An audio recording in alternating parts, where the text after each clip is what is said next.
آیت کریمه کې حق تعالی جل جلاله بیان د فضیلت علم او بیان د فضیلت علماء او د نورو عوامو انسانانو ته کوي. حق تعالی جل جلاله د مځکې خلافت وار د واره و ملایکو ته په لاس ولرول کړی دي. هغو یو څه زمانه زندګي پر دې مځکه باندې کړې ده. بیا د هغه بعد د ابتلا دپاره حق تعالی د دې مځکې خلافت و جنیاتو پیرانانو ته په لاس ولرول کړی دي. هغو پیرانانو په دې مځکه کې یو څه زندګي تېره کړې ده، خو هغه زندګي یې خلاف د زندګۍ څه د خدای د مقتضا وه. په دې مځکه کې فسادونه وو، خونریزۍ وو، جنګونه وو، غیبتونه وو، سودونه وو، یعنې دا شیان وکړله چې د مځکې مخ یې د اصلاح څخه په فساد ډک کړي. نو بیا حق تعالی جل جلاله اراده وکړله د دې چې د پیرانانو څه دا خلافت برته واخلي، دا واک ځینې پورته کړي، برته ملایکې پر مقرره کړلې. نو ملایکو چې برته هغه مځکه د فساده څه په اصلاح ډکه کړله، د خدای په عبادت و، د خدای په اذکار و، د خدای په معرفت یې ډکه کړله. حق تعالی جل جلاله اراده وکړه د دې چې دریم خلیفه بیا پیدا کړي. د دې ملایکو د پیرانانو ماسیه وه، بیا یو دریم جنس لکه انسان. ملایکې د نوره څه خدای جوړې کړي دي، جنیات د اوره څه خدای جوړ کړي دي، انسانان یې د خاورو څه پیدا کړي دي.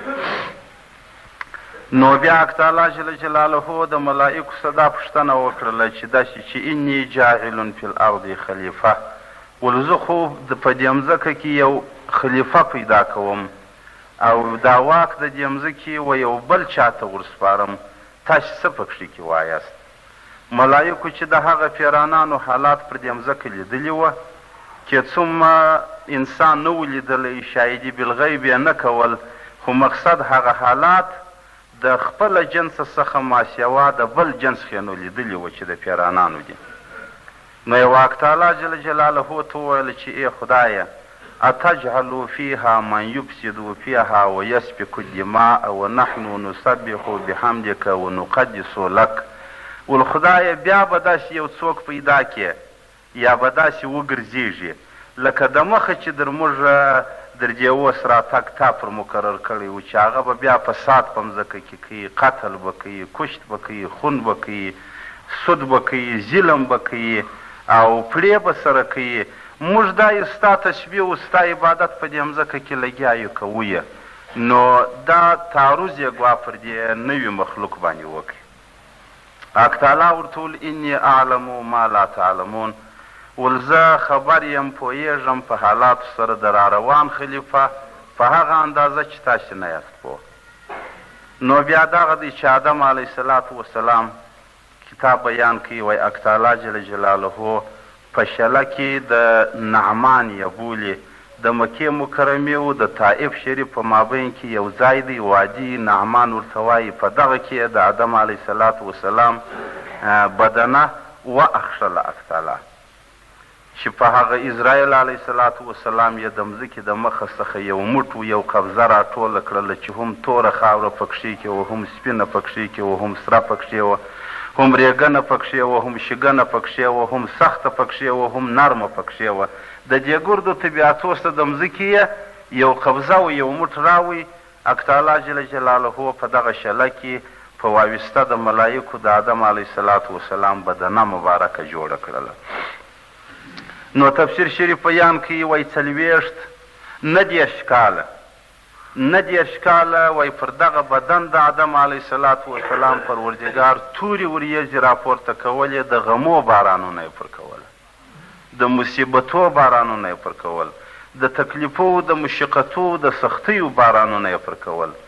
40 کال بعد وایي یو سپینه وریځ راپورته سوله چې پر ده باندې د خوشحالۍ و، د راحت و، د ښادۍ باران وکړي. د دغه نسبته څخه کتاب راوړي دي، وایي د انسان یوه 19 حصه چې د هغه به په خوشحالۍ کې راځي، د یوه 40 دا 19 حصې به د په زحمت و په تکلیف کې تېرېږي.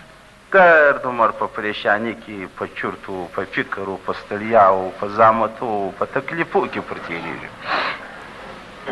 نو چې بیا آدم علیه السلام پروردګار جل جلاله زیروحه کوي، روح یې ورله راورکوي. نو بیا دی ژوندی سو. نو حق تعالی جل جلاله دا د کمال و قدرت و دې ملایکو ته ورښکاره کاوی. نو یې دی د ملایکو وصف ته راوستی یا یې ملایکې پر ده راټولې کړې. نو یو وار د واره و ملایکو ته وویله چې انبئوني باسماء هؤلاء. ګورئ د ملایکو څخه خدای په خپله امتحان شروع کړي ده. خدای ول ما ته معلومات راکړي د هغه شیانو چې ما په دنیا کې پیدا کړي دي. ملایکو په هغه شیانو شروع وکړله چې پروردګار ورښولي وه. هغه یا سل وه یا شل وه یا زر وه یا لک وه یا کرور وه چې د دوی زده وه. د هر شي نوم و، د هر شي حکمت و، د هر شي وخت یې ګوا ورته بیانوي. بالا ودرېدل. نو د خدای علم خو نو ناپایه علم دی. نو خدای تعالی ورته ول ښه ول بس بالا نسته. نو بیا دغه و چې آدم علیه صلات وسلام ته پروردګار جل جلاله دا د علم پیته په دماغ کې ورکښېښوله چې څه کائنات ته پروردګار و ټوله یې ګوا ده ته ور زده کړله.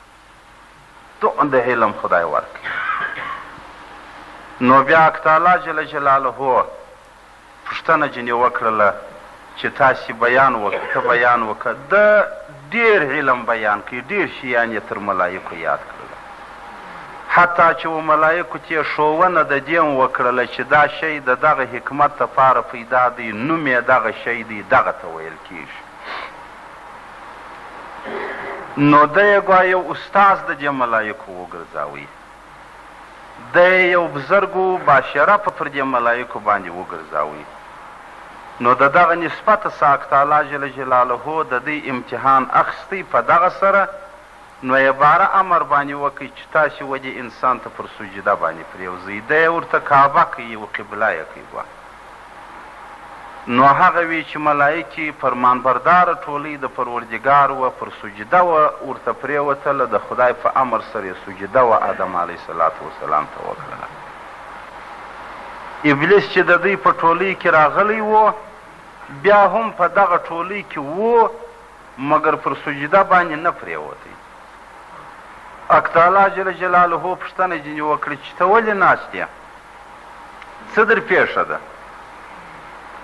ده ورته ویل پاکه خدایه زه و آدم ته سجده نه کوم. خدای تعالی ورته ویل زما امر در باندې سوی دی. او ده ورته ویل نعوذ بالله ستا امر نه وړم. ول نو ولې نه وړې؟ ول زه اصل یم، دی کم اصل دی، دی دې و ما ته پر سجده باندې پرېږدي. ستا امر دي نعوذ بالله. ول زه نه وړم. ګورئ شیطان وایي نوس غر کوي لنډه. شیطان ته خو بل شیطان نه و. موږ ته یې خو لاکبد وکړو ادیبانه مو جوړه ده چې شیطان مو خطابه شي. کاکا ولې دې دا کار وکړي؟ په کسته به مو هم کړی. موږ وایي شیطان خدای اسلام یو لوبانه د خدای را جوړه کړې ده دی راته ناست دی. مګر دی چا خطا ایستی؟ ده خو بل شیطان نه درلودی. دی دا خپل نفس خطا ایستی، دا خپل نفس غر کوي لنډه. نو خدای تعالی مو دې وساتي په هر چا کې که د نفس قوه زیاته و چاغه وه هغه به ګرد عمر دغه ډول په خطا و په ګل کې مشتۍ لنډېده. لکه دا زموږ ستاسې اوس وخت یقین دا دی د هر یوه د نفس څخه و همدغه ډول نفس جوړ سوی دی چې په تبر نه ماتېږي. دا خپل نفس موږ خواروي، دا خپل کبر موږ خواروي، دا خپل ننګ و غیرت پر باطلو باندې موږ خواروي چې په څو به زه دا منم یا به په څو زه داسې کوم یا به په څو ماته دا ویل کېږي او په څو ماته مخ رااوړله. نو شیطان هغه و چې سجده یې نه وکړل. پروردګار جل جلاله دی د خپل رحمته څه وایستي، دی د جنته څه بند کړي، دی د اسمانو د خطو د تلو څخه بند کړي. 80,000 کاله بعضې روایات وایي د عبادت کړی و. دا د 80,000 کالو عبادت یې برباد ولاړه. او رسول الله صلی الله علیه وسلم په یو حدیث کې بیان کوي چې وایي د معراج په شپه زه راغللم ولاړم بیا راغللم ابلیس ورله راغللی پوښتنې یې ځینې کولې. باره یې ورته ویل پر هغه څلرم اسمان دې هغه میدان ولیدی؟ ده ورته ویل و. ول هغه منبر نسکور چې ونړېدلی هغه دې ولیدی؟ ول و. ول و 80,000 ملایکو ته مې پر دغه منبر باندې د خدای د اسماو درس ورکاوه. دغونه لوړ منصب یې و. مګر چې د خدای یوه نافرماني یې وکړله پروردګار داسې د خاک د خاورو ووهه. خدای داسې مستغني خدای دی، داسې بې پروا خدای دی چې نو بعد هغې څخه ابلیس خو دا دی ناکامه سو، دا خو مه ښوروه. بیا یې پروردګار ته خواست وکړي چې الهي پروردګاره ته و ما ته زندګي در قیامته پورې راکړي، اکتالا ول تا چې در شپېلۍ پورې چې اوله شپېلۍ د در کومې مرې به. نو ده بیا وویله چې الهي پر دغه انسان چې زه تا بدرا کړم یا دې بېګانه کړم یا دې پر وترټلم، زما دې ستا په ذات قسم یې اکتالا چې وویله چې زه به په هره لار کې و دوی ته کښېنم دوی به خطا کوم، چې زه نه یم دوی جم نه یي. اکتالا جل جلاله جواب په دغه ورکوي چې زما دې په خپل ذات قسم یې که چا ستا پیروي په دوی کې وکړله چې زه به جهنم ستا او د هغه د دواړو سره ډکوم. ګورئ دغسې سختې وعدې، سختې ویناوې، سختې خبرې زموږ په شان کې د کړه سوي دي لنډوي. نو کتاب د آیات کریمه دلیل در دې پورې ګرځوي چې په دغه آیات کې پروردګار جل جلاله څو صفات ښکاره کړل. یو یې دا ښکاره کوي چې څه صفات چې په دنیا کې انسانانو لره راځي، په دې ټولو صفاتو کې د کمال د انسان علم یو غټ کمال دی. په بل شي خدای تعالی د دوی په مابین کې ابتلا او امتحان نه جني واخیستی. یې په غیر سره وروستله چې ته ونسئ یو ملایکه و آدم علیه السلام ته ورولې په غیر چې ونسئ کم یو زورور دی کم کمزوری. یې په رنګ سره واچوله چې ونسئ په هنداره کې وګوري کم یو ښایسته دی کم بدرنګ. یې په یو تک کې سره معلوم که چې ونسئ در پلانکۍ ځایه پورې کم یو چابک دی کم یو قرار دی. یې په یو صنعت کې چې ونسئ پلانکی شی کم یو ښه جوړولی شي کم یو یې بد جوړولی شي. یعنې دا څه صفات د دنیا چې دي هغه یې ټوله شاته کړله. صفت علم پروردګار مختاره کوي، د دوی په منځ کې کښېښوئ چې ونسئ پر دغه باندې خپل کامیابي و ناکامي سره ښکاره کوي. دا یې یو اقتدار د علم ګوا خدای و دې دنیا ته ښکاره کوي چې علم دونه معزز صفت دی. او هغه صفت د پروردګار دی صفت ذاتي چې د دې په ضد سره خدای نه موصوفه کېږي. دا خدای حالم دی او ضد د دې صفت چې دی خدای له نسته، یعنې مقابل طرف یې چې جهل دی. او بل یې دا ثابته کړله چې ګورئ ملایکې یې په بل کار سره حاجزه و آدم علیه السلام ته نه کړلې، بلکې په دې کې کړلې چې دی یې استاز د دوی وګرځاوئ. استاز یې څوک استازیت ګوا دا صفت پیدا کوي، دا قدر یې پیدا کوي چې دا شاګردانو چې دومره اعاده وکړله چې دوی یې پر سجده باندې و دې استاز ته پرېیستلې و دې استاز ته پر سجده باندې وګرځولې. نو بل په هیڅ صفت سره چې هر څه ښوونه څوک و چاته وکړي دغونده حق نشي پر پیدا کولی چې هغه دې و ده ته پر سجده باندې پرېوځي، مګر چې دوی هغه صفت د علم دی چې چا و چاته ور وښوي یا چا و چاته ور زده کړي دغونده قدر یې دا دی پیدا کړي چې هغه یې په بل چم عزت و قدر نشي کولی، حق یې نشي ادا کولی مګر چې پر سجده ورته پرېوتی ده. په هغه وخت کې خو نو د خدای حکم دغسې وسو چې سجده وکړي. نو حق تعالی جل جلاله دا آیات کریمه په فضایلو کې د علم په صفت کې د دې کمال د علم راستولی دی. علم څنګه شی دی؟ که څومره تی ته رشته هم دا دی ډېر بې قدره، خدای دې نه کوي بې قدره، خو بیا هم داسې قدرمند نه دی لنډې ده. لکه یو سرمایه غوندې، یو بنګله غوندې، یو موټر غوندې، یو تیاره غوندې، داسې قدر خو نو نه راباندې لري علم. اشیان خو نو زموږ په فکر کې پر دې ډېر قدرمند دي. دا هغه خاوندان در دې خاوندانو د علم زموږ په فکر کې ډېر قدرمند دي، ولې خو نو شی دی موږ وایي. اوس یو کوټۍ ولاړې موږ وایي دا خو شی دی، نو یو مځکه جایداد د سړي په لاس کې وایي دا خو شی دی، نو یو پیسه سرمایه یې وایي دا خو شی دی، نو یو موټر یې وایي دا خو نو شی دی. علم خو نو شی نه بولو لنډې ده.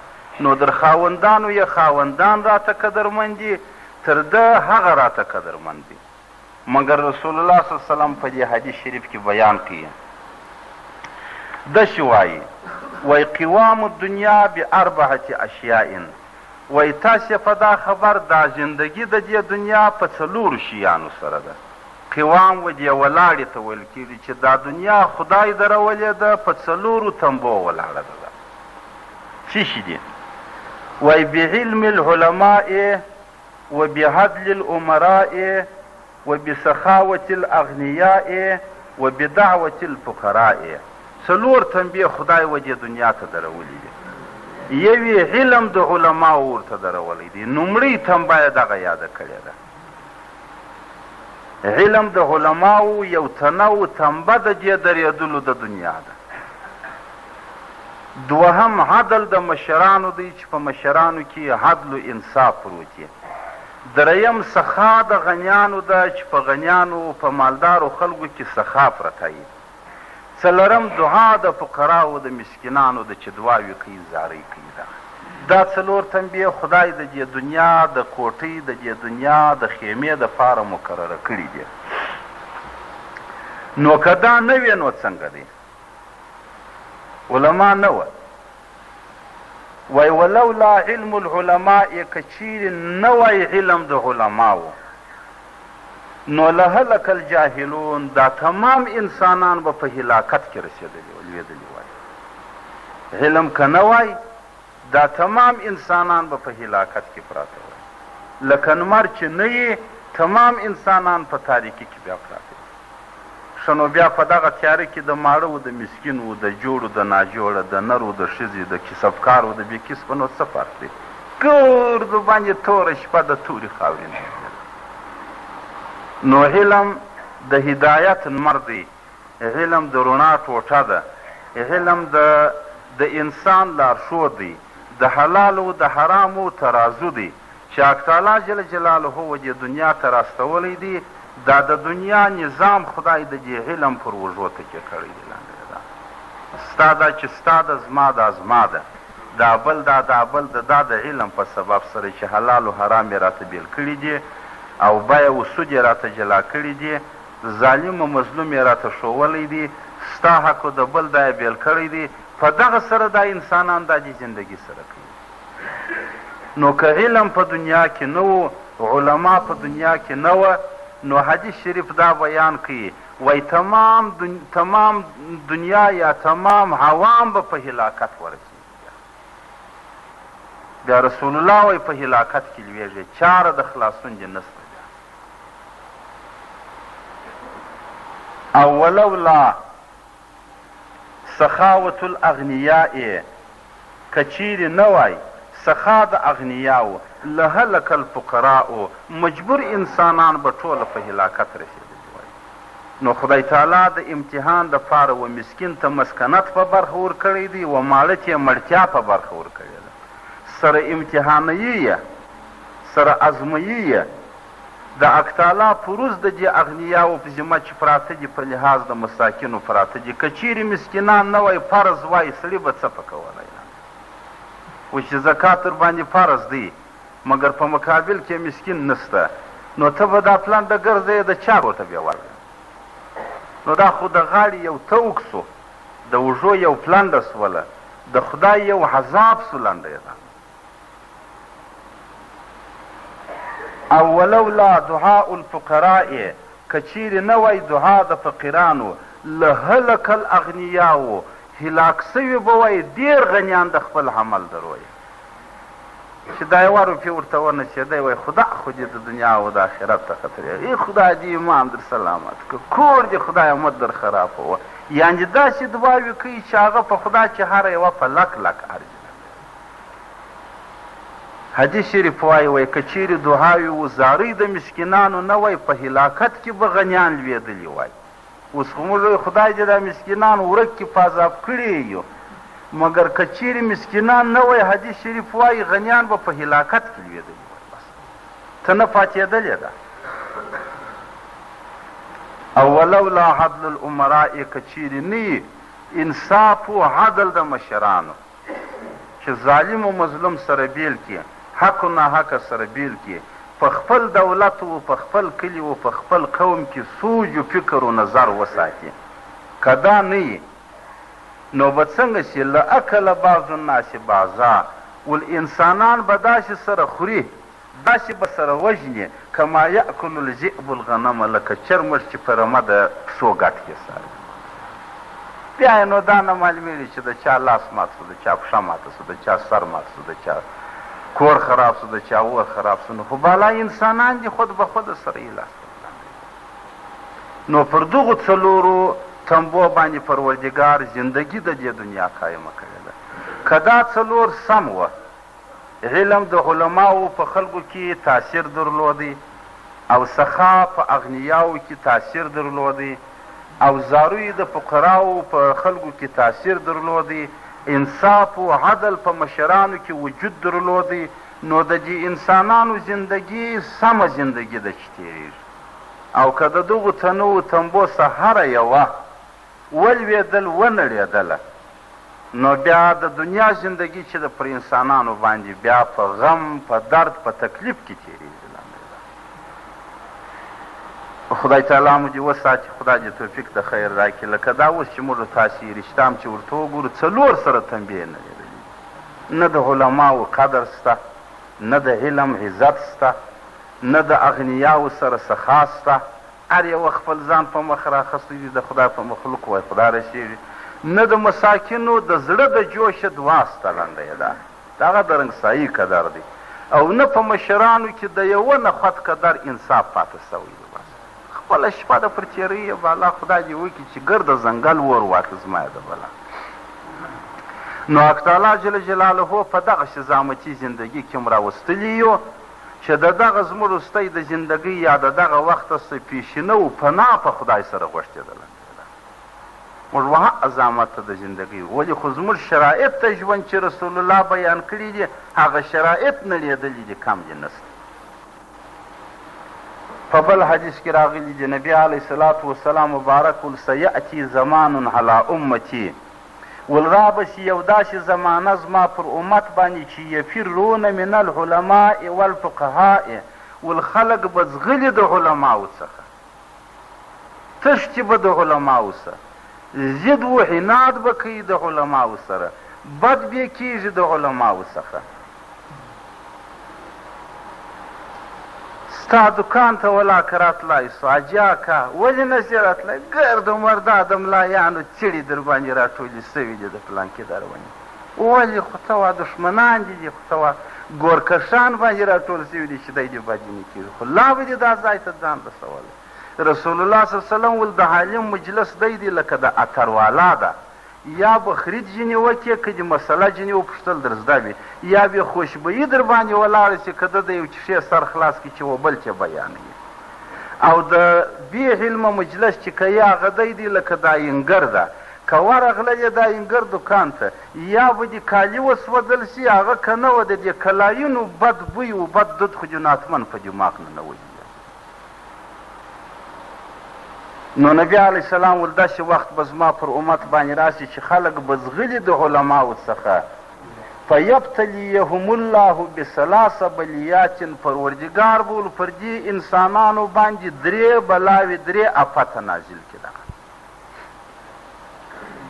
اولها یرفع البرکة من کسبهم، ول پروردګار به برکت ټول کړي د دوی د کسبه څخه، یعنې دنیا به یې ډېرې زړه به یې وږی بس، برکت بیا په کسب کې نه وي، بې ځایه به ځینې مصرفېږي، بې ځایه به ځینې بایلل کېږي، بې ځایه به ځینې ګریزي کېږي، بې ځایه به ځینې تکیه کېږي. لنډه یې دا چې د کال ګټلې بیا په یوه پله کې ځینې ولاړه شي. برکت بیا ول خدای د مالو د کسبو څخه ټول کړي، که د علماو څخه دوی تښتېدله. او دوهم یسلط الله علیهم سلطانا ظالما، ول دوهم دا دی چې پروردګار به ظالم باچا پر راولي. لنډه ده ظالم مشر به خدای پر دغو انسانانو راولي چې د علماو څه دوی ځغلي، د علماو څه بد کېږي، د علم د خبرو څه سوځي، ول پر دغو انسانانو رسول الله ول پروردګار به ظالم باچا پر مقرر کړي، ظالم چرمین و ظالم مشر به خدای پر مقرر کړي، هغه عادل بیا نه وړي، ظالم بیا وړي وټ. او دریم دا دی خدای مو دې وساتي ولیخرجون من الدنیا، یا سبب بې ایمانه نقل کېږي. نو خدای تعالی مو دې وساتي، خدای دې محبوب د علم او د علماو په زړه کې راواچي. یقین دا دی بیخي غټې غټې خطرې پکښې کېږي. په بل حدیث کې د نبي علیه الصلاة والسلام مبارک بیان دی چې ان الله جعل بني آدم علی 8 خصال، والحق تعالی جل جلاله انسانان پیدا کړي دي پر 8 خویو باندې. 8 خویه په انسانانو کې خدای پیدا کړي. اوس نو څنګه دي؟ والاربع لاهل الجنه، 4 خویه علامه د جنتي ده، 4 خویه علامه د دوزخي ده. علامې یعنی یو دسخط د دوزخي دی، د جنتي هغه بیا له خدایه څوک پر چا نشي کولی. یو یې علامه ده. ویني علامې نو کتابو راوړي دي چې ښه سر په خبره سره خلاصوه. 4 علامې څه شي دي؟ والوجه ملیح د جنتي علامه، مخ روښانه، ولسان فصیح ژبه بې ازاره چې په ژبه به تکلیف چاته نه ورکوي، وقلب تقی زړه بیریدونکی د خدای څخه، وید سخی لاس غځېدونکی و مسلمان. مخ روښانه د خدای په عبادت، ژبه بې له ازار و بې تکلیفه، مسلمان ته تکلیف نه ورکوي، ازار نه ورکوي. او زړه متقي پرهیزګاره و خدای ته، لاس غځېدونکی چې مرسته پکښې کړي، کومک د مسلمان پکښې کړي. دا 4 علامې رسول الله وایي علامې د جنتي دي. او 4 لاهل النار، 4 علامې د دوزخي دي. وجه عابس، تریو مخ، نه څه غواړي در څه، نه خوري در څه، ناکي نیت پر بد کړی دی. اول چې ووینم بس تندی کلچ سره راشي، ناکي په ناکي. دا د دوزخي علامه ده. علامه ولسان فاحش، بده ژبه چې کښېني په کسته یې زیروم چې وم بیا رانسي یا ولاړ شي ژر راڅه ده، بده ژبه ورته وایم ده. او وقلب شدید، زړه سخت، پر هېڅ چا نه سوځي. فلانکی ځای داسې قتل وای، او خدای دې نور نام په مړه کې دا دغه خلک وککه. فلانکی ځای وای داسې اوبو وړی دي، فلان خدای دې دغو نه نور پوهېږي دا بیا خود وړله دا ځای. فلانکی ځای وای دی زلزله سوې د دون د کورونه دي، خدای دې نور لا پر وکي کاکا دا دغه خلک وځي. یو دی په دې دنیا کې د خدای د در لایق دی، د خدای د رحم لایق دی، نور ګرده دنیا دي. خدای په اوبو یې شي، خدای په اور یې شي، خدای ګرده دنیا خرابه ده. دا سخت زړه په انسان کې چې دی، دا علامه د دوزخي د لنډۍ ده. او بل وید بخیل، لاس بخیل، په خپله خو یې هېڅ نه زړه کېږي، بل لا کوی مسکین ته لاس وایي، وایي ولې دې ورکړلې؟ هغه وایي ولې؟ وایي د دغه روپۍ حساب به خدای ته وایي ولې رویني و. بس د شتي دا مسلمان هر چاته چې ورکړي دا کاره شه د خیره بندي. ته موږ ما ولې نه ورکولې؟ ته موږ نو نه پېژنو. بل ملا ته که دې مثال د خویله ولې ورکړه؟ دا خو دونه پیسې لري کاکا، خو ولا کې په شای وړه ښه دی، دا خو بیا په سرمایهداره کې طالب ته کې ورکړي. دا ولې دا خو سودایي دی، لاس باره زموږ په مسجد کې راغلی دی، اشتېدلی دی، تللی دی. د انسان نسته چې دغه سجدی بند نه کړي، پر هر چا باندې حایب لګوه. هغه خوارکی خو نو مامي سړی دی، درک د خیر و د خیرات نه ورته معلومېږي چې کاکا یوه مې برباد لاړه، بله مې برباد، د دې مخ پویس دی، نو سړي ته لا ولاکه ورکړي. دا ید بخیل او سخت زړه او ژبه بده، مخ تریو، دا علامې د دوزخي دي. په دغه حدیث شریف کې دا دي رسول الله صلی الله علیه وسلم بیان کړي. نو خدای تعالی مو دې وساتي، خدای دې توفیق راکړي. د دې دپاره نه دي دا خبرې، یقین د خدای او د رسول یا د دې کتابو ده چې سړی فقط وخت پر تیر کړي. د دې دپاره دي چې انسان یې په دې خپل ځان کې سوچ وکړي چې په ما کې کومې نښانې شته د جنتي وې، باید خوشحاله شوم. که په ما کې خدای نه کرده دا نورې وې، باید زه د خپل ځان اصلاح وکړم. دا خو د ځانه نه دي جوړې شوي، دا خو د رسول الله صلی الله علیه وسلم د حدیث حواله ده چې نبي علیه الصلاة والسلام د انسانانو د حالاتو توضیح و بیان دا دی کوي و خلکو ته. نو علم چې دی هغه یقین په ټولو صفاتو کې د انسانانو د کمال چې دی یو د کمال صفت دی، یو د عزت صفت دی چې د دغه په دوستي سره سړی د خدای دوست جوړیږي، د دغه په دښمني سره خدا مو دې وساتي د خدای دښمن جوړیږي. لنډه ده. د حضرت ابي هريره رضی الله تعالی عنه څخه روایت دی، وای من نفس عن مؤمن کربة من کرب الدنیا، وای که چا د مؤمنه څخه د دې دنیا یو تکلیف و سختي لرې کړله، نفس الله عنه کربة من کرب الاخره، پروردګار دا وعده ورسره کړې ده چې زه به ستا د آخرت د سختو تکلیفو څخه تکلیف لرې کومه. بس ومن یسر علی معسر یسر الله علیه فی الدنیا والآخره، که چا پر یو مسکین باندې اسانی جوړه کړله، سهولت یې جوړ کړي، فراخي یې جوړه کړله، اکتالا وایي زه به پر تا باندې اساني په هغه سخته ورځ و سخت میدان کې د آخرت راولم. او ومن ستر مسلما، که چا ستر د یو مسلمان وکړي، عیب یې نه کوي د ده ښکاره، عیبګویي یې د ده ونه کړله، ستر الله فی الدنیا والآخره، اکتالا وایي زه به دې په دې دنیا کې هم دغسې ستر وساتم، په آخرت کې به دې هم دغه ستر وساتم. او والله فی عون العبد، خدا وایي زه په خپله د بنده په کومک کې ولاړېږم، بلا کیفه خدای وایي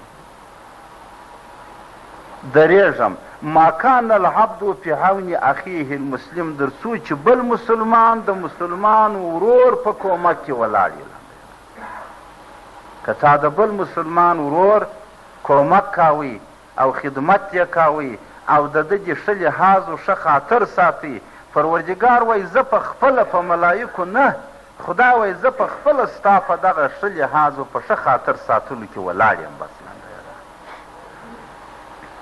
او من سلک طریقا یلتمس فیه علما، که چا بیا رفتار کاوی، تګ یې کاوی په دی لار کې چې په هغه کې یې طلب د علم کاوی، د علم دپاره یو انسان تګ کوي، سهل الله به طریقا الی الجنه، پروردګار بیا دغه رفتار د جنت وګرځوي. بس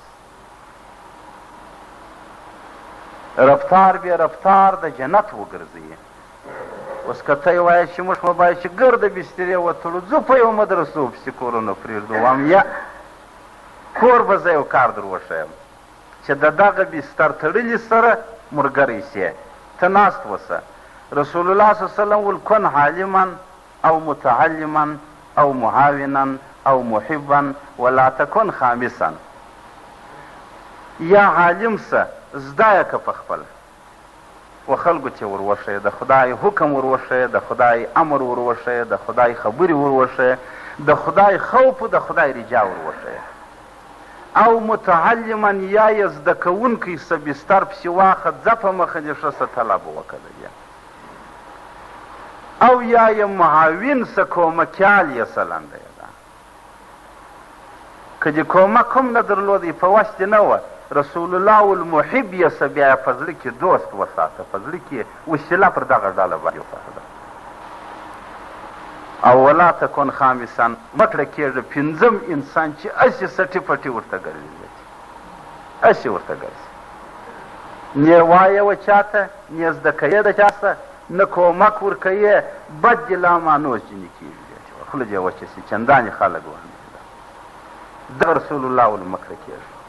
نو در څو چې دی په لار کې د دې علم روان دی، ګوا په لار کې د جنت روان دی، تم په لار کې د دې جنت ورسره ګډېدای شي که د ده کومک و د ده ملګري وکړله.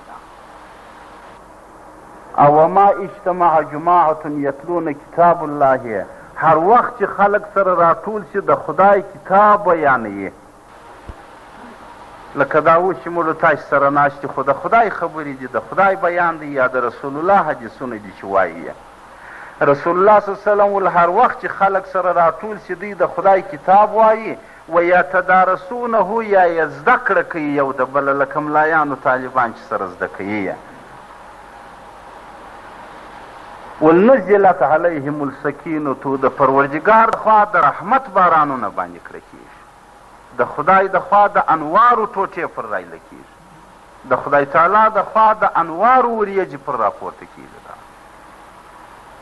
او ومن بطأ به عمله، که د چا عمل ځنډمن و، یعنې عمل یې د لارې مل نه و لنډی، دا عمل یې نه و چندانې کړی، لم یسرع به نسبه، رسول الله ول پر قوم تکیه مه کوه که دې عمل د کار نه و په نسب نسې و جنت ته تللی لنډی.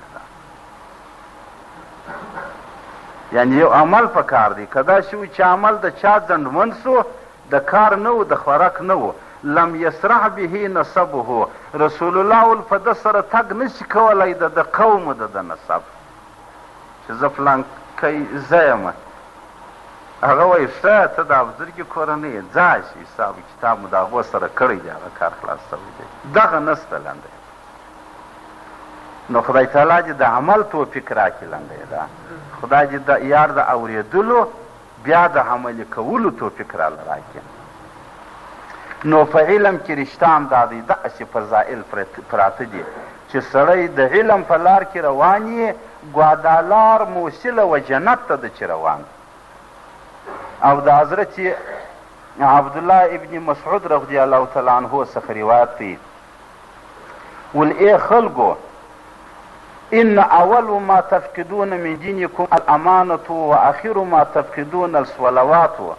والأول نشانه د دین د کمزوري په انسانانو کې دا ده چې امانت د خلکو څخه ضایع شي. بس امانت ضایع کېدل ول که شروع سوله، دا اول تفقد، اوله نیستي د دیندارۍ د دې خلکو لنډۍ ده چې دا خلک د دیندارۍ څخه کمزوري سوله. آخره نشانې د دیندارۍ د نیستۍ په خلکو کې چې شي ده، الصلات لمونځ پاتېدل دي لنډۍ ده. اوس موږ ته دې خدای توفیق راکړي، یعنې داسې خلک زموږ په کورو، زموږ په علاقو، زموږ په قوم کې نسته چې لمونځ یې پرېښی دی، کوټه دي صاحب. مسجد خو وختي لا پاته سوی دی، جومات خو وختي لا پاته سوی، خدای انسانان شته چې لمونځ مطلق پاته دی. رسول الله صلی الله علیه وسلم په دې حدیث کې حضرت عبدالله ابن مسعود رضی الله تعالی عنه روایت کوي، ول د دیندارۍ د ختمېدو آخرنۍ نښانۍ نو په خلکو کې دغه دي چې لمونځ پرېږدي. بس باله نو دین سر به سره ګرده ختم شي.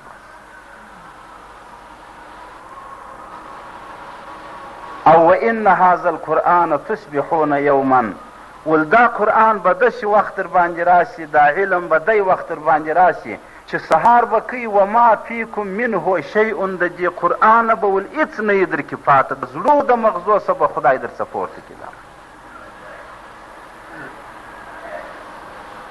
دا معنا ده. او ترفعوا من المصاحف وینزعوا ما فی القلوب، د دغه صحیفو څه به هم ول ټول شي، د زړو څخه به هم ټول شي. بیا به نو ګرده په توره تیاره کې سره پاته شو. دا نعمت د خدای یو عظما نعمت دی، دا خدای دې نه کوي زموږ څخه جي لنډی ده. او حضرت عبدالله ابن عمرو بن العاص رضی الله تعالی عنه بیان کوي چې لا تقوم الساعة حتی یرفع القرآن من حیث نزله، والقیامت راځي مګر در دې بعد چې پروردګار به یار دا قرآن د خلکو څه پورته کوي. والله دوی حول العرش، قرآن به داسې انځکی د خدای پر عرش باندې، قرآن به انځکی د خدای پر عرش باندې زګیروی به شروع کړي. که دوی النحل، لکه هغه زګیروی و انځکی د مچمچۍ چې په هغه خونه کې جوړ کړی، دا د خدای کلام به داسې انځکی و زګیروی کوي. وای فیقول رب تعالی، والپروردګار بلا کیف په غږ باندې وکړي چې ما لکه څه در پېښه ده ای قرآن چې په خوشحالي تللی وې، په زګیروي راپورته سولې ده. ولې دې زګیروی دی، ولې خوږ یې؟ فیقولو یا ربي اتلی ولا یعملو بی، وای خدای ویل کېده ما عمل په ما چا نه کاوی. بس پروت وم و ډلی چا عمل په ما نه کاوی، کار یې د خپله ځان و، د خپله زړه و، د خپله طبیعت و، د خپلې اصطلاح و، د خپل رواج څخه اخلي و ما پروت، کار په ما نه کېدی. نو حق تعالی جل جلاله به وایي خپل کلام دی د خدای، وایي بلاکیف خدای بیا راواخلي په دې خپل غیږ بلاکیفه پورې بیا ټینګ، او دا قرآن به آرام کې د دې زګیروي ودانځکي څخه څوک چې د قرآن زګیروی وانځه کوي لکه د مریض دا چې نشه سي آرام سي، چې آرام سو او قرآن بیده سو د خلکو څخه دا دی پورته سو ولاړلی، بیا به حق تعالی جل جلاله وایي پر حضرت اسرافیل علیه الصلاة وسلام باندې اوس نو زما پر بندګانو باندې زما د غضب شپېلۍ پوکه بس لنډېده، بیا به هم ځمکې ټولېږي، هم به اسمانونه نړېږي، هم به دنیا او جهان خرابېږي، هم به سرمایې او بنګلې پاتېږي، هم به دا د عزتو د نازو ځایونه ټوله برهمېږي بربادېږي.